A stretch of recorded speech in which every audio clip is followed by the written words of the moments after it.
Nokia is back, কিন্তু এবার এনভিডিয়ার হাত ধরে।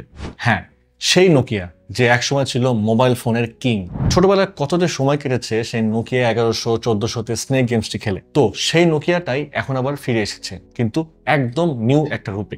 তবে এবার ফোন নয়, নোকিয়া আসছে এআই ও 6G নেটওয়ার্কের দুনিয়া, আর তাদের পার্টনার হচ্ছে গ্রাফিক্স চিপের godfather, the one and only Nvidia. একটা সময় ছিল যখন নোকিয়া মানেই ছিল ফোন। 2006 থেকে 2007 সালের দিকে নোকিয়া 1100, 6600, N73 এই নামগুলো আমাদের শৈশবের একটা স্মৃতি। তখন নোকিয়া ছিল ওয়ার্ল্ডের 70% মোবাইল মার্কেটের মালিক, ভাবা যায়? কিন্তু তারপর এলো স্মার্টফোনের যুগ। অ্যাপেল ও অ্যান্ড্রয়েড সবকিছু বদলে দিল। নোকিয়া মাইক্রোসফটের সাথে হাত মেলালো, চালালো উইন্ডোজ ফোন। কিন্তু সেটাই ছিল নোকিয়ার সব থেকে বড় ভুল। নোকিয়ার মোবাইল মার্কেট ফল করলো, সবাই অ্যাপেল ও অ্যান্ড্রয়েডের দিকে শিফট হলো। তারপর আস্তে আস্তে নোকিয়া গায়েব হয়ে গেল মোবাইল মার্কেট থেকে। কিন্তু এখন মনে হচ্ছে নোকিয়া আবার ফিরছে, আর এবার তারা শুধু ফোন না, ফিরছে ফিউচারিস্টিক সবচেয়ে পাওয়ারফুল টেকনোলজি নিয়ে।